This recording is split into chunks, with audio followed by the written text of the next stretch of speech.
ನಮಸ್ಕಾರ. ಈ ಯಲ್ಲಾಪುರ ಡಿಜಿಟಲ್ ನ್ಯೂಸ್ಗೆ ಸ್ವಾಗತ. ವೀಕ್ಷಕರೇ, ವೈವಿಧ್ಯಮಯ ಸುದ್ದಿಗಳನ್ನು ನಿರಂತರವಾಗಿ ವೀಕ್ಷಿಸಲು ಈ ಯಲ್ಲಾಪುರ ಡಿಜಿಟಲ್ ನ್ಯೂಸ್ ಯೂಟ್ಯೂಬ್ ಚಾನಲನ್ನು ಸಬ್ಸ್ಕ್ರೈಬ್ ಮಾಡಿ. ಸುದ್ದಿ, ಜಾಹೀರಾತು, ಪ್ರಚಾರಕ್ಕಾಗಿ ನಮ್ಮನ್ನು ಸಂಪರ್ಕಿಸಿ.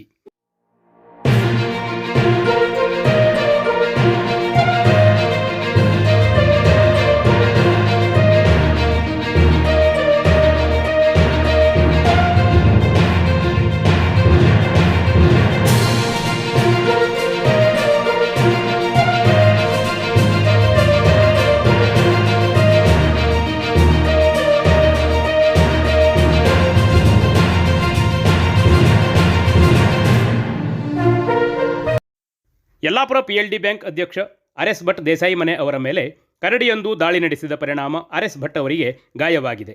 ಶನಿವಾರ ಬೆಳಿಗ್ಗೆ RS ಭಟ್ ಅವರು ಬೈಕ್ನಲ್ಲಿ ತೆರಳುತ್ತಿದ್ದಾಗ ದೇಸಾಯಿ ಮನೆ ಸಮೀಪ ಈ ಘಟನೆ ನಡೆದಿದೆ. ಕರಡಿ ದಾಳಿಯಿಂದ ಗಾಯಗೊಂಡ RS ಭಟ್ ಅವರನ್ನು ಯಲ್ಲಾಪುರ ಆಸ್ಪತ್ರೆಗೆ ದಾಖಲಿಸಿ ಹೆಚ್ಚಿನ ಚಿಕಿತ್ಸೆಗಾಗಿ ಹುಬ್ಬಳ್ಳಿ ಆಸ್ಪತ್ರೆಗೆ ದಾಖಲಿಸಲಾಗಿದೆ. ಶಾಸಕ ಶಿವರಾಮ್ ಹೆಬ್ಬಾರ್ ಅವರು ಆಸ್ಪತ್ರೆಗೆ ಭೇಟಿ ನೀಡಿ RS ಭಟ್ ಅವರ ಆರೋಗ್ಯವನ್ನು ವಿಚಾರಿಸಿದರು. GN ಭಟ್ ತಟ್ಟಿಗದ್ದೆ, ಈ ಯಲ್ಲಾಪುರ ಡಿಜಿಟಲ್ ನ್ಯೂಸ್, ಯಲ್ಲಾಪುರ.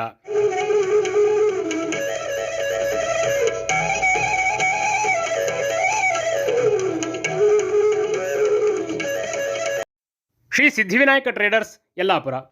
ಉತ್ತಮ ದರ್ಜೆಯ ಗ್ರಾನೈಟ್ಗಳು, ಆಕರ್ಷಕ ವಿವಿಧ ಬಗೆಯ ಟೈಲ್ಸ್ಗಳು, ವೆಟ್ರಿಫೈಡ್, ಕಡಪ, ನಾನಾ ಸ್ಯಾನಿಟರಿ ವೇರ್ಗಳು, ವಿವಿಧ ಗೃಹ ನಿರ್ಮಾಣ ವಸ್ತುಗಳು ಸಿಗುತ್ತವೆ.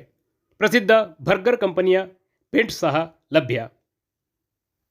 ವಿಶ್ವಾಸಾರ್ಹ ಸೇವೆ, ಸ್ಪರ್ಧಾತ್ಮಕ ದರ.